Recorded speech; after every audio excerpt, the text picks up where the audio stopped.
İlqar Gülablı Qara Xəncər. Şahnaz qərarından dönə bilməzdi. Ona görə də artıq söz demədi. Sadəcə özün bilərsən. Get İrana, orada oxu və orada işlə, xoşbəxt ol. Mən səni xoşbəxt edə bilmədim. Olmadı. Firudun yenidən coşdu. Yox, mən sənsiz xoşbəxt ola bilmərəm. Səni unuda bilmərəm.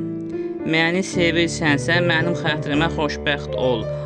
Atan, anan kiminlə istəsə, onu sev, onunla evlən, xoşbəxt ol.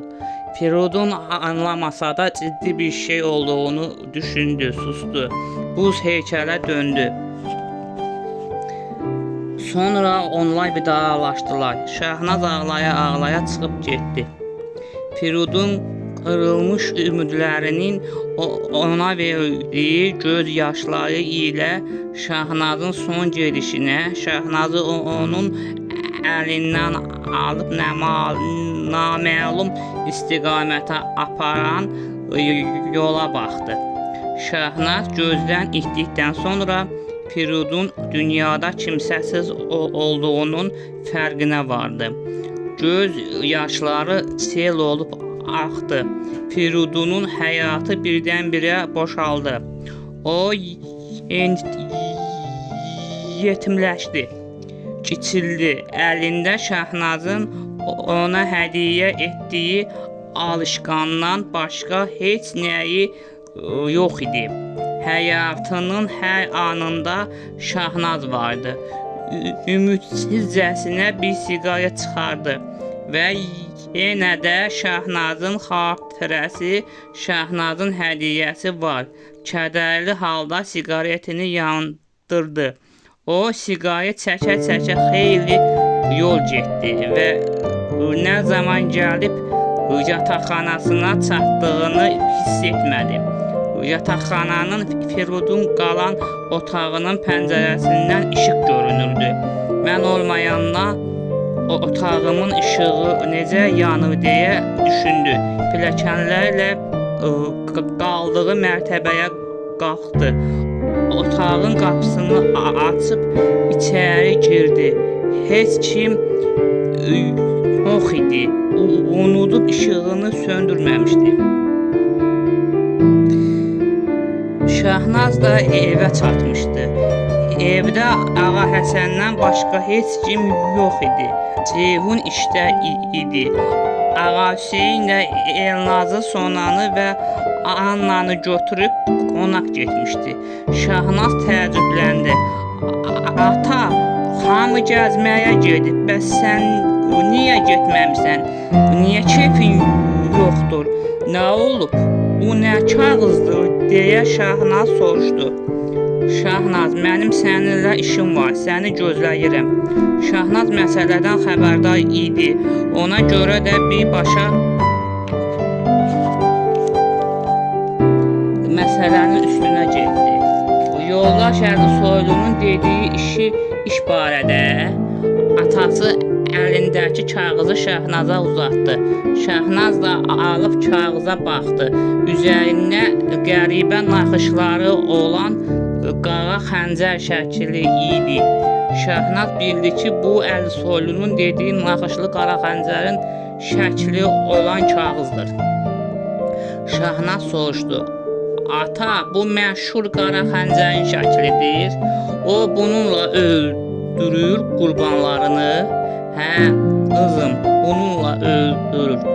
Ata, nə olub? Niyə belə fikirlisən? Yoxsa xəncəri tanıyırsan?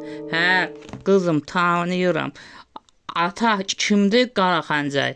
Bax, qızım, indi sənə bu xəncərin tarixindən danışacağam. Daha doğrusu, ailəmizin tarixindən. Qulaqlarını aç, mənə yaxşı qulaq as. Eşidirəm, ata, buyur. Bundan hardasa 60-70 il əvvəl biz Çar Rusiyasının tərkibində yaşayırdıq.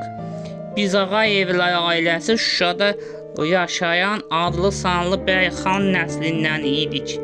O vaxtlar Ağayevlər ailəsi ilə yaxın dost olan, uzaq qohum olan, bizim səviyyəmizdə olan Əzimovlar ailəsi var idi. Əzimovlar Ağayevlər arasında bəzən qız alıb verirdilər. Sülalənin böyüyü Əzim ağa Bayatlı Qarabağın məşhur Bayat tayfasından idi. Uşaqlığı at belindən keçmişdi. At minmək, qılınc oynatmaq, ox atmaq və güləşməkdə həmişə qalib olardı. Əzim bəyin 18 yaşı olanda Qarabağ xanı Pənahəli xan onu ordusunda yüzbaşı təyin edir. O çox igid adam idi. Canla başla Pənahəli xana xidmət edirdi. Pənahəli xan o vaxtlar Qarabağ xanlığını parçalamaq istəyən separatçı ermənilərlə mübarizə aparırdı.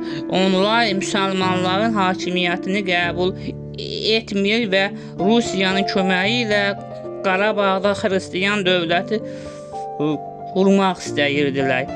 Əzim bəy Pənahəli xanla çiyin-çiyinə erməni məlikləri ilə mübarizə aparırdı. O döyüşlərdə onlarla, hətta yüzlərlə erməni dığasının başını kəsib Pənahəli xana gətirmişdi. Nəticədə də 5 erməni məlikliyinin 4-ü süqut edir. Əhalisi isə Qarabağı tərk edir. Biri isə döyüşsüz müsəlmanların hakimiyyətini qəbul etdi və Pənahəli xana baş əydi. Bütün bu döyüşlərin hamısında Əzim bəy yaxından iştirak etmiş və xanlığı ermənilərin xəyanətindən qoruyaraq qalib olması üçün igidliklə döyüşmüşdü. Göstərdiyi qəhrəmanlığa görə Pənahəli xan onu yüksək vəzifəyə təyin etmiş və ona qara bir xəncər hədiyyə etmişdi. Xəncərin üzəri naxışlarla bəzədilmişdi. Bax, bu şəkildəki naxışlar və bəzəklərdir. Pənahəli xan Şuşa şəhərini tişdirəndə də Əzim bəy və ailəsi bu şəhərdə məskunlaşmışdı. Bizim ulu babamız Seyid ağa da Əzim bəyin qaynatası idi. Dedim axı, qız verib qız alırdılar. Şuşa şəhəri salınanda bu iki ailə arasında dostluq və qardaşlıq başlamışdı. Əzim bəy əvvəl Pənahəli xana, ondan sonra İbrahim Xəlil xana xidmət edir.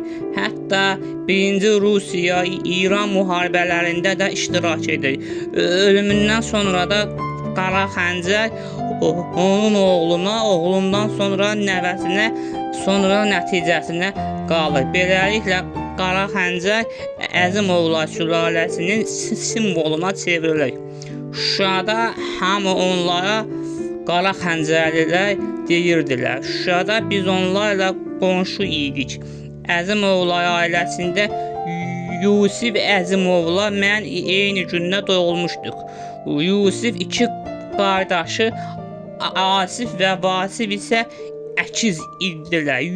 Yusifin iki qardaşı Asif və Vasif isə əkiz idilər.